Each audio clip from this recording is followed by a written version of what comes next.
When people ask me where I am with the project, my new response is we are at the philosophical stage of the renovation. What does that mean? It means that I am calmly and patiently accepting what is coming my way. It means that I am assessing my life in conjunction with reality, in conjunction with all else that is going on around me. And I am finding a center of peace. I have even started back yoga. But that aside, as we are here getting all philosophical, you know, they say those who can't do teach.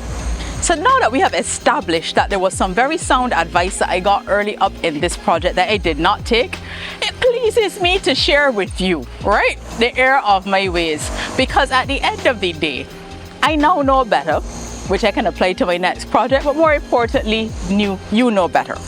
So with that in mind, and without further ado, I'm Kelly Johnley, and this is Bajan Renovation.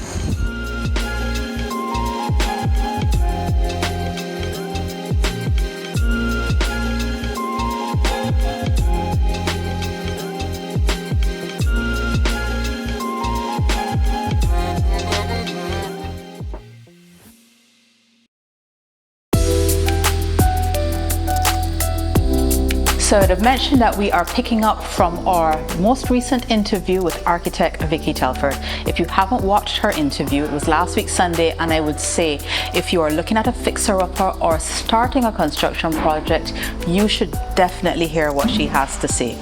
A lot of her great advice I did not take, and I'm still paying for it, but you can be in a much better position.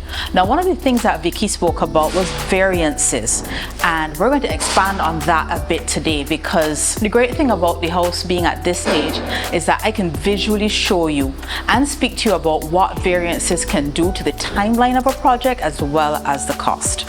So a variance in construction or architectural terms is anything that varies from the original scope or design of the project.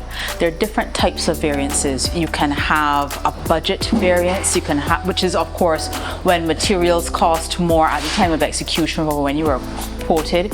A great example, we all remember COVID. You can have things that are genuinely beyond your control that will affect the budget that you originally had. You can have a massive disconnect because something that people don't realize is that at the time that you're approved for your project, maybe several months later is when you actually start, and then it will be several months after that for when that particular line item is activated. A whole lot can happen in between. So that's a budget variance. A variance in the budget can also be caused by you or me, in this case me, requesting changes. Vicky spoke to the ripple effect. I'm going to talk to you specifically about mine, but you could also have schedule variances. That is when things don't go according to plan. And sometimes it could be weather, political unrest. It could be a number of things. It could be materials not being available when you need them. You could also have the design variance, or you could have a regulatory variance. I mean, those aren't particularly common, but if you had something changing with the planning department or the water authority or light or power, if you had those kinds of changes in policy and procedures or how they interact with your property, it can slow things down. So we are standing in the garage very deliberately because we want to be able to show you a split screen, work your magic shaka, where I speak to you about what a variance or a change, as Vicky would say, can cause a ripple effect in a project.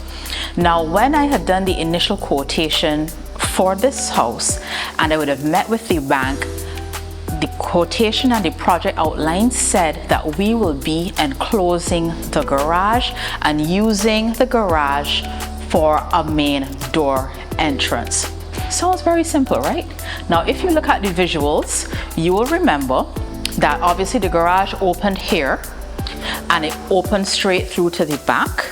And you will remember that right here on the right hand side was the exterior wall with a window and the door which was taking you into the original kitchen. You will also remember that we had some, I guess you could say, some block work, some open block work here, which was only very recently sealed. And of course, the ceiling for the garage was lower. Another thing that you may not have noticed is the floor. The levels of the floor have been brought up to meet the level of the rest of the house. And of course, in enclosing, we have put in a back door. Now this is where the variance or the ripple effect comes in. In saying that you are enclosing this area, the garage, it does not mean that you are taking out the exterior wall. That was my first comeuppance from the bank actually.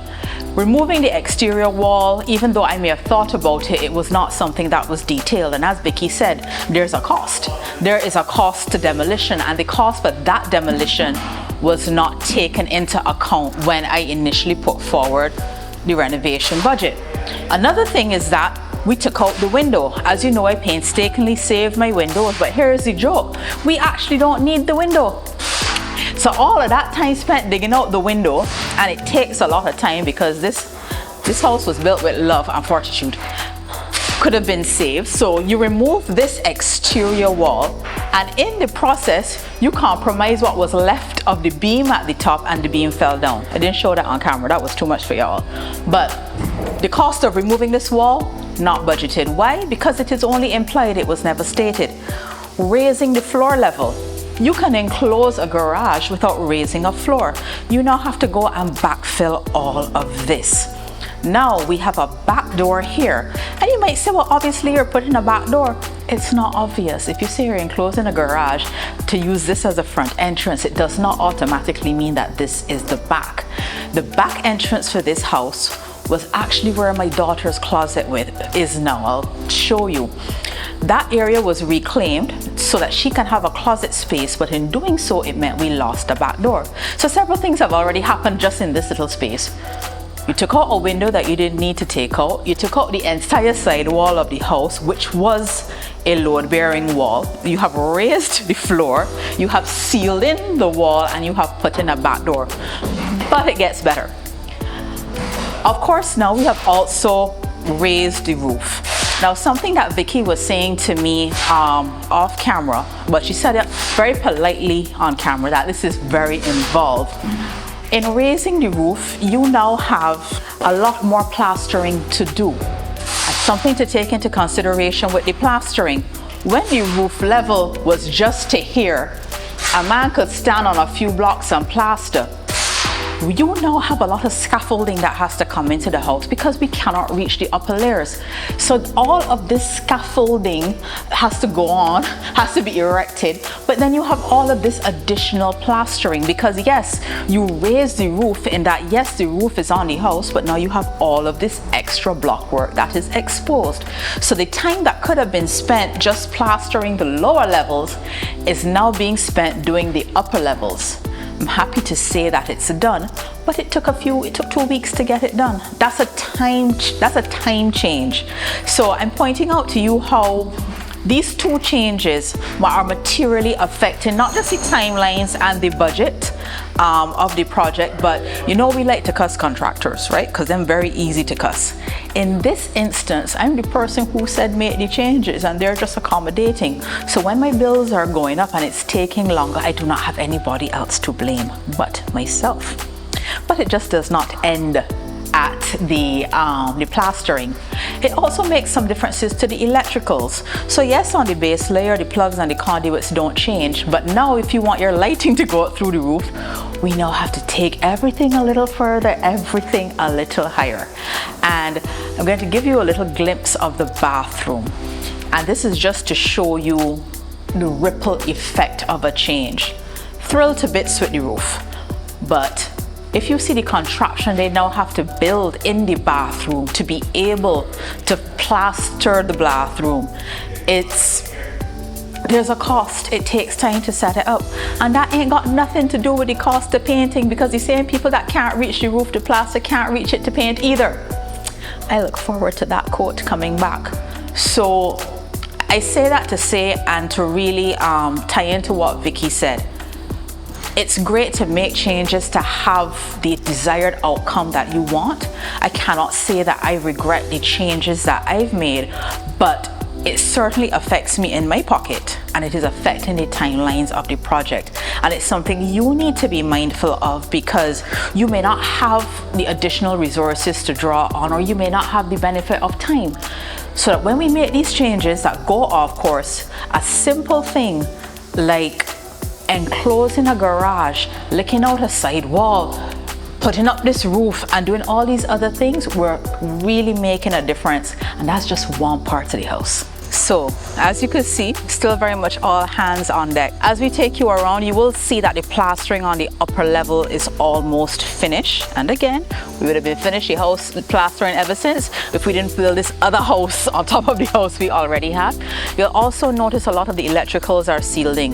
The one where the area where the electrical box is still exposed, that's because we haven't finished that yet. That one will be done last, but we are coming around. Now, I get this question all the time, and as I said, the answer changes based on where I am in the project. What would I have done differently? Now, I could tell you I would not go into a project that has such an involved renovation or demolition, using Vicky's polite word, involved, unless I either had up-to-date drawings or a quote from a QS. Now, why the quantity surveyor? This is not to do anything with mistrust from a contractor or anything like that, but I think if I had taken the time to really vet out on paper my vision for the place, I would have had a better sense of how my budget was going to change over time, because as you know, I already received my final disbursement from the bank, which means at this stage I will have to find any money that I need to complete the house to the standard that I wanted. Now, we mentioned in a previous episode that the final disbursement was $40,000. However, the valuation that activated that disbursement said that the property would require a minimum of $51,000 to bring it up to a practical completion. So what I have been doing is purchasing some things we need out of pocket. So the tiles being one, and the doors. So far, the two together, I have spent about $9,000, and I haven't bought all the tiles because I haven't purchased all the bathroom tiles. But bathroom tiles to be purchased and the kitchen counter still has to be purchased. So that's $9,000. Of the $40,000 from the bank, 24 has already gone. I don't want to say gone into the house. 24 has already been released to complete different phases of work, which means there is 16,000 left. Okay, now I'm not, I may not be the smartest bear, but I know $16,000 ain't finishing this. So what does that mean for me? It means I've been working very hard and invoicing people on time. Do I have the money to finish the house? The answer to that is yes and no. I do have some money, but the truth is it is money for a project. It is money for a business project, and I am very wary of moving money out of a business to put into a private project, because a private project does not make back money like that. So right now I am activating all my little savings accounts. I don't know at which point I'll have to pull in some funds. Might have to go and speak very politely to the parents to see if I could get a small no interest loan. I don't know. I do believe that based on the 16 that I have from the bank, another maybe 15 that I can pull together from other accounts, I may still have to find another 10. I'll cross that bridge when I get there. I'm not a big worrier, but I do like to have a sense of when monies are due, and I can already see that I'm going to have to come up with some money. And another reason why I'm going to have to come up with some money is that while I was waiting for the disbursement, I went looking at nice things. I went to Newport Water. So this is an out-of-pocket expense, but it's something that I am happy to invest in. I'm actually getting a soft water filtration system for the property. But at a later date, I will tell you more about the system that I am bringing into the house. And you're probably thinking, Kelly, how you getting a water softening system for a house that you're trying to finish? Look, I am either your frugal bestie, you could put me to do the budget for the country, I will fine with money, or I am your rich auntie. I do not have any in between, okay? So we are either making the money work or we are living la vida loca. And while I was waiting for my money, I found something nice, okay? And I'm happy with my purchase, and y'all will be very happy when it gets here also. As I was walking around, I don't know if y'all know this movie. Years ago, there was a show called Mr. Blanding Builds His Dream House. This show was shot in the 1950s, 1940s. It's an old one, but it was about an advertising exec who bought a house, and through the renovation, things escalated and expanded. And all I have to say is he ended up with his dream house, and so will I. Okay? I'm Kelly Johnley and this is Bajan Renovation.